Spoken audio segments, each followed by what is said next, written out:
Alright, well, the stitching's done. And I've punched the holes that it needs to be punched in it. And let me show you all how this goes. This is the original sheath, and he wanted it to fit in this frog. So, that goes in there.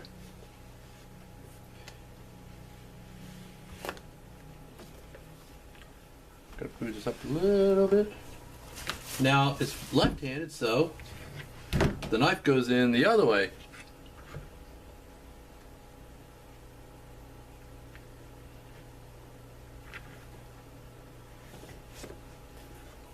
Okay? And this piece retains the knife.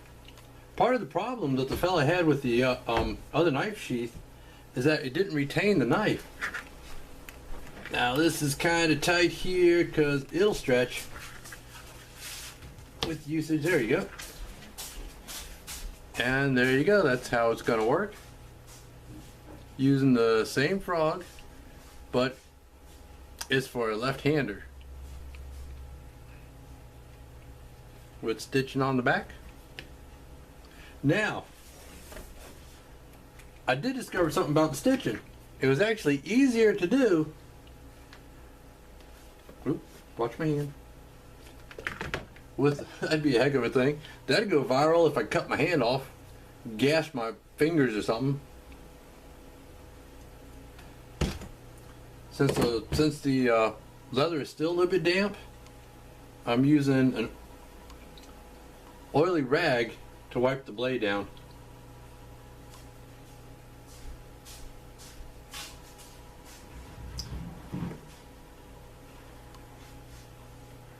And I'll put it back in this sheath because it is sharp.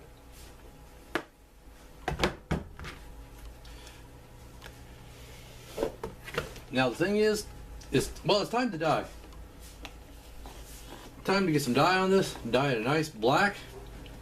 And get that finished up and get it all buffed out. But what I want to do before I get to putting any dye on it is I want to clean it, because my hands have been all over it, and well, it's been sitting for a while too.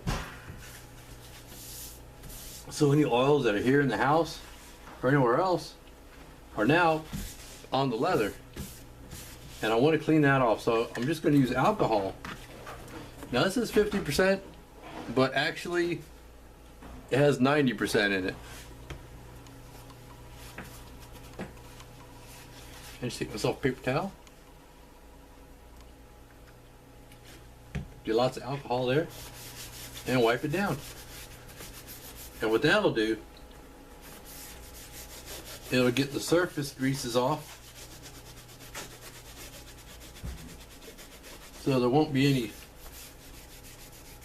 variations in the dye once I put it on. The alcohol will dry completely. Oopsie.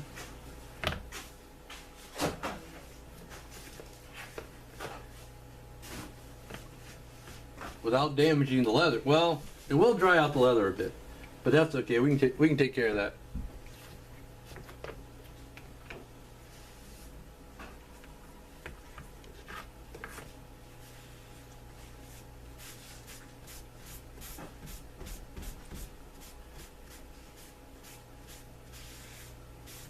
All right. Now I'll just let that sit and dry. And after that dries completely, we'll go ahead and put some color on it. Well, when I say color, I mean black. It's going to be dyed black, so we'll get that when it dries. And we'll be back. Well, it's that time to put some dye on this thing.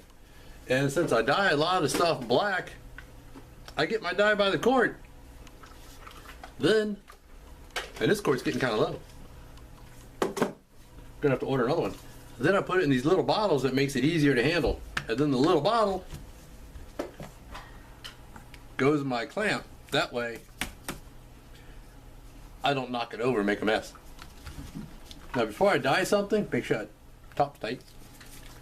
I always give it a good shaking.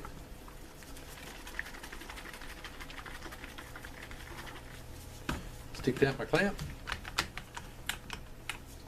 And then I'm going to apply the dye with the dauber. I'm doing this one completely different from the way I usually do stuff.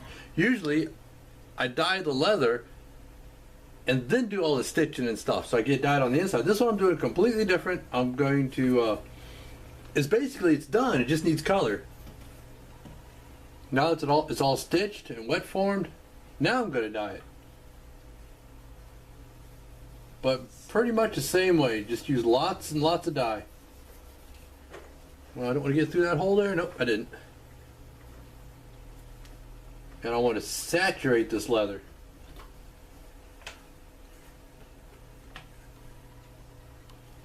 It's okay if it runs, because, you know, it's all going to be dyed black. But I'm going to leave the inside of it the natural leather color, which is another thing I usually don't do, but I am doing on this one. Now the stitching's black. Had a cat hair there, so I could just dye it, right, yeah. So I could just dye it right over top of the stitching. Now if I was using contrasting stitching, yeah, I'd dye it before I stitched it, because, well, if I dyed it after I stitched it, I'd dye the stitches. Aww. And I'm going to keep dumping dye on this until I feel that the leather is completely saturated with dye. And then I'm going to let it sit and dry for a couple of days. And then it's time to put a top coat on it.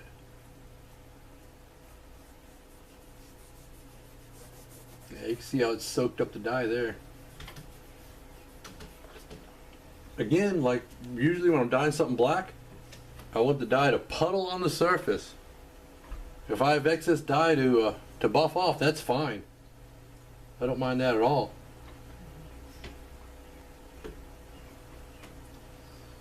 But if it doesn't have enough dye, I can always go over it again and add more dye to it. But I like to get my dyeing done basically in one sitting. Now the hold down strap, I'm just going to dye it on this one side also. Make sure I don't have any dye on my hands. Yeah. So when we come back, it'll be time to put some finish on this thing, and we'll see you then.